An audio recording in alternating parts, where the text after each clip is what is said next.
അപ്പോൾ എല്ലാവർക്കും എൻ്റെ പുതിയ വീഡിയോയിലേക്ക് സ്വാഗതം. ഈ ഏത് മക്കളെ നിങ്ങളെല്ലാവരും കണ്ടിരിക്കണം. ഞങ്ങളിതിന് ഇംഗ്ലീഷ് ചീര എന്നാട്ട് പറയാം. അതുകൊണ്ട് തോരൻ വെക്കണം. അപ്പോൾ അത് പൊട്ടിച്ച് കൊടുന്ന് വെച്ചിട്ടുണ്ട്. പിന്നെ കോവക്ക സാമ്പാർ വെക്കാൻ വേണ്ടിയിട്ട് പോയിട്ട് തപ്പിയതാട്ടോ. കോവക്ക പൊട്ടിക്കണം. അരി ഇടാൻ വെള്ളം തിളക്കുന്നുണ്ട്. ഇതട്ട നമുക്ക് കിട്ടിയ കോവക്ക. പിന്നെ ചീരയുടെ ഇല, വേപ്പിൻ്റെ ഇല, എന്താ ചായ മീൻസ് ഇതും ഈ ചീരനെ ഞാൻ അരിഞ്ഞ് വെച്ചിട്ടുണ്ട് കേട്ടോ. ഇതൊക്കെ കൂടിയിട്ട് കോഴിമുട്ട ഇട്ടിട്ടാണ് ഉണ്ടാക്കണം. ഇത് ചെടികളാണ്. അങ്ങനെയുണ്ട്. ഇത് വഴുതനങ്ങ സാമ്പാർ വെക്കാൻ വേണ്ടിയിട്ട് പൊട്ടിക്കാൻ പോയതാണ് കേട്ടോ. 2 വഴുതനങ്ങ ഉണ്ടായിരുന്നു. അത് 2 പൊട്ടിച്ചിട്ടോ. എന്താ ചെടിയുടെ ഇടയിലാണ് വഴുതനങ്ങ ഉണ്ടായിരിക്കുന്നത്. എങ്ങനെയുണ്ട് ഈ ചെടികൾ കണ്ടിട്ട് എല്ലാവരും കമൻറ്റ് പറയട്ടോ എങ്ങനെയുണ്ടെന്ന്. സൂപ്പറാണെങ്കിൽ സൂപ്പറാണെന്ന് പറയണം കേട്ടോ.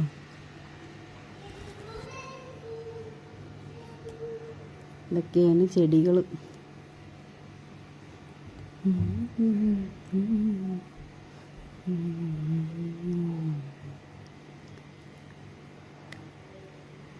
ഇതൊക്കെയാണ് നമ്മൾക്ക് കൂട്ടാൻ വെക്കാനും സാമ്പാർ വെക്കാനുള്ളതൊക്കെ അരിഞ്ഞ് സെറ്റാക്കിയിട്ടുണ്ട് കേട്ടോ. രാവിലത്തെ ചാട ഉണ്ടാക്കിയ പാത്രങ്ങളാട്ടോ. ഇതൊക്കെ കഴുകാനുള്ളതാണ്. ഈ ചീരനെ ചായാമൻസും മറ്റേ ചീരയും കൂടിയിട്ട് ആദ്യം വേവിച്ചെടുക്കണം കേട്ടോ. ഇതിന് നല്ല വേവുണ്ട്. അപ്പം അത് വേവാൻ വേണ്ടി വെച്ചതാണ്. ഇത് കോഴിമുട്ട ഇട്ടിട്ടാട്ട് ഉണ്ടാക്കുന്നത്. ഉപ്പേരി കുക്കറിൽ പരിപ്പാണ് സാമ്പാർ വെക്കാൻ. ഇത് ഉപ്പേരി ഉണ്ടാക്കാനുള്ള ഉള്ളി അരിഞ്ഞിട്ടുണ്ട്. പിന്നെ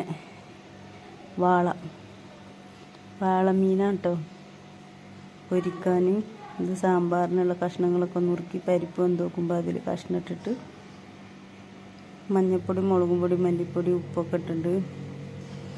അങ്ങനെ വേവിക്കാൻ വെച്ചിട്ടുണ്ട് കേട്ടോ.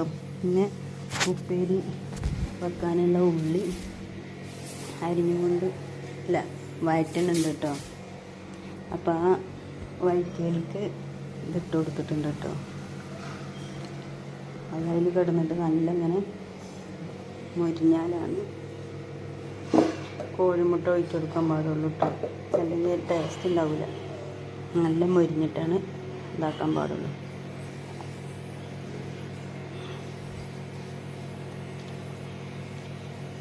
ഇന്നുണ്ടോ കോഴിമുട്ട 4 ഉള്ളൂ. പക്ഷേ 4 ഒരെണ്ണം കേടായിരുന്നു കേട്ടോ. ഇന്നുണ്ടോ ഒന്ന് കേട്. അപ്പം അതിന് നല്ല ഇളക്കി കൊടുത്ത് നല്ല മൊരിയണം കേട്ടോ.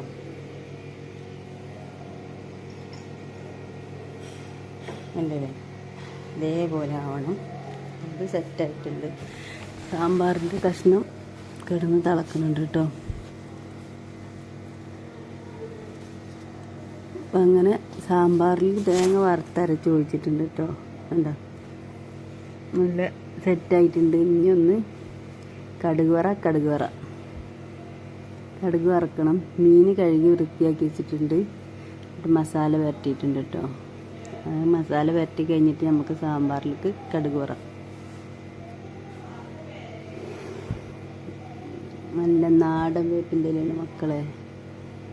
എന്താ അത് കടുക് വറുത്തിട്ടുണ്ട് കേട്ടോ. ഇനി നമുക്ക് ആ ചട്ടിയിൽ തന്നെ മീനും പൊരിക്കണം. ഇത് ഇന്നലെ പഴംപൊരി ഉണ്ടാക്കിയതിലുള്ള എണ്ണയാണ് കേട്ടോ. നല്ല എണ്ണയാണ്. മീൻ പൊരിക്കാനൊക്കെ എടുക്കുക. അപ്പോൾ മീൻ ഫുള്ള് പൊരിക്കണില്ല കേട്ടോ. 4-5 കഷ്ണം പൊരിക്കണുള്ളൂ. ഇതിൽ തോനുണ്ട്. ഇത് കൂട്ടണവരും കൂട്ടാത്തവരും ഒക്കെ ഉണ്ട്. അപ്പോൾ അത് ആവശ്യത്തിനുള്ളത് പൊരിക്കണുള്ളൂ കേട്ടോ.